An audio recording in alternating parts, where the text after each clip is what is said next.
Today we're going to change tires on a Golf GTI.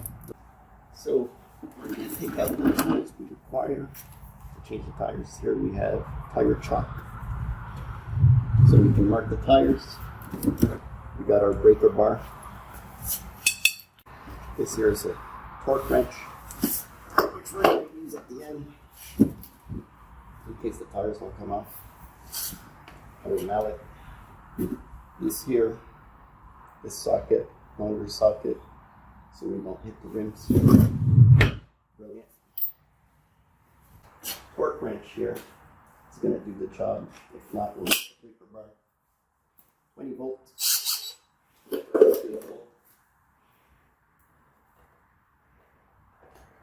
These, you know where they go. We bought these tire covers at Volkswagen. Volkswagen dealerships. Very practical. Easy to come off. We're going to put our summer rims back in there. Now let's see if they took the time to mark these tires. It appears as though. And look at that, I didn't even know this. This is even more practical, so I got that chalk for nothing.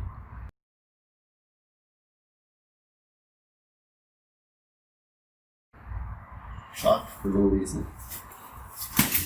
Alright, so this was the back passenger side. So we're going to put this in the front passenger side to rotate it.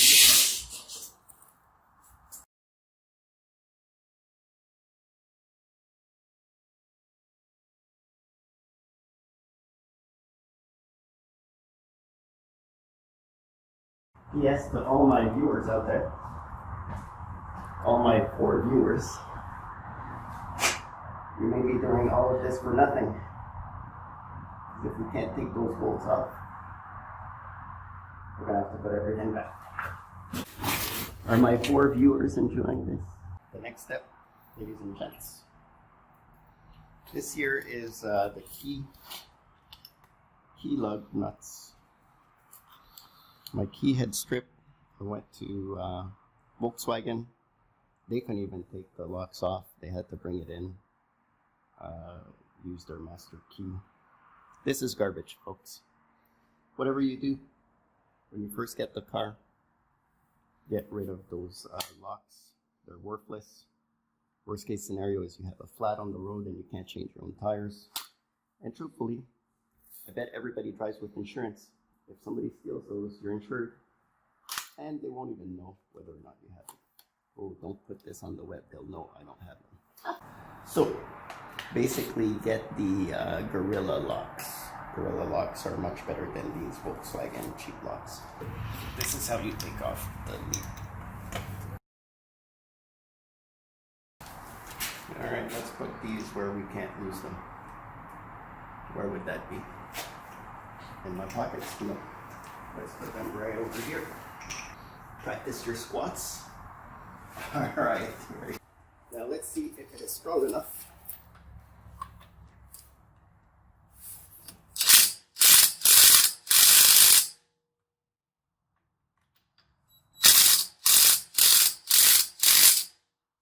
Maybe I'm tightening.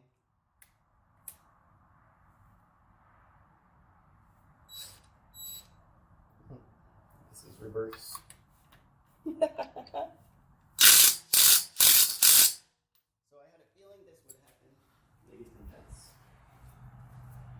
So this is why we have our breaker bar.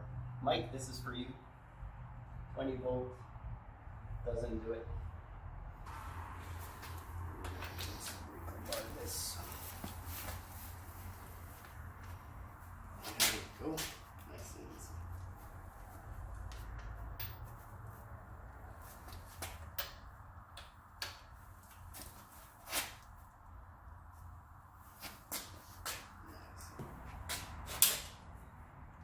Probably don't want to work this close to the car like me. So much damage to paint. Good point Amy brought up.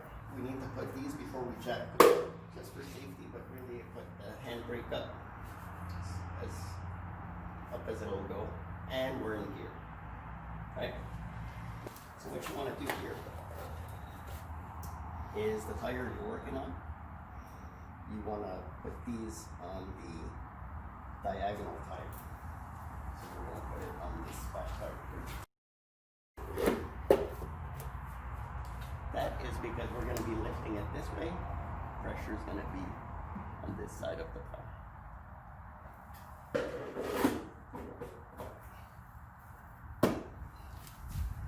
Safe. I don't know if you guys can see this.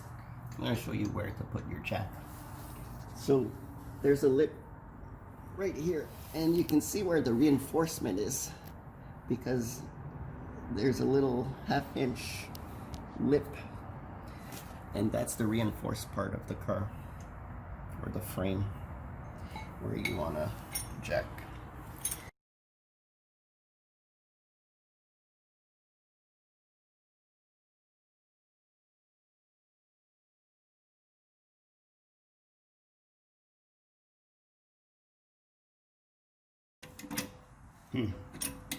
Now you can see the issue with all of this is that I'm working in a garage where there's an angle. So look, this is kind of slipping underneath, which is not great.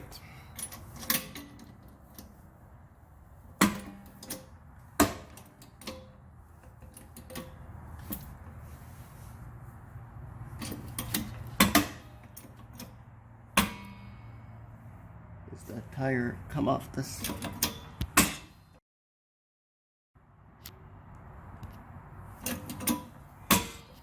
Alright, we're gonna stick right here. I think that's good enough. It's scary enough. Don't do this at home. This is not a good idea.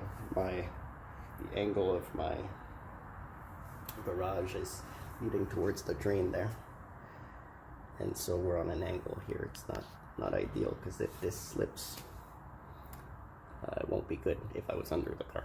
Okay, good. So if I were taking my time and doing this right, you can look here behind you. We have a jack stand. I would have put the jack stand at the place of the service jack. Now this is nice and easy to take out. Here's our board.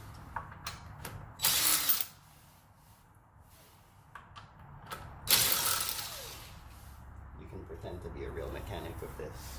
It feels nice. Easy.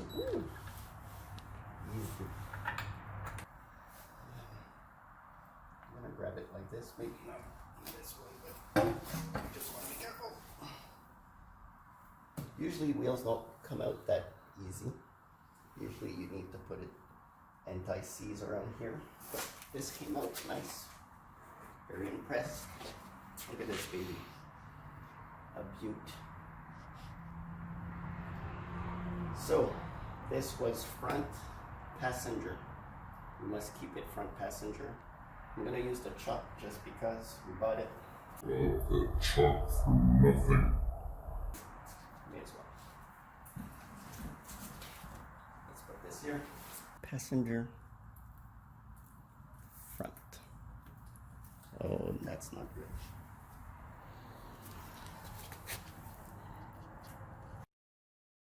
We have to make sure we remove that before the car comes out.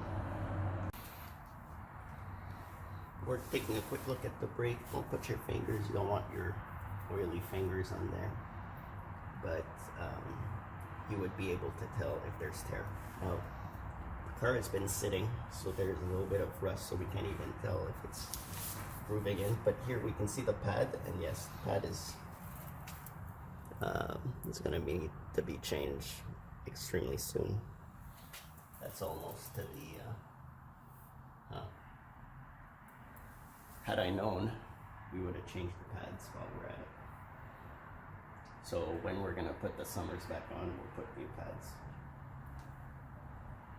I see. Some people wonder how the tire pressure sensor works. Right, I didn't have to unhook anything. So how does it work? That's a question. Write your answers below.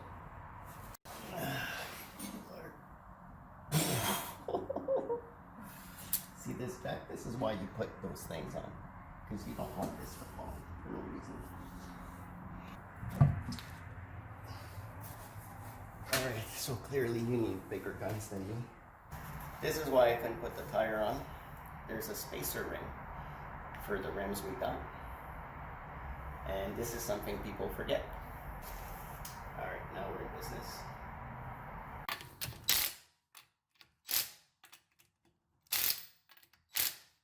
So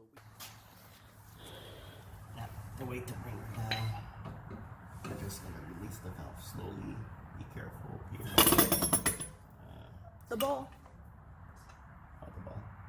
We have to make sure we remove that before the car comes out. Is it under? I forgot about the first one here. And we're just waiting for a click.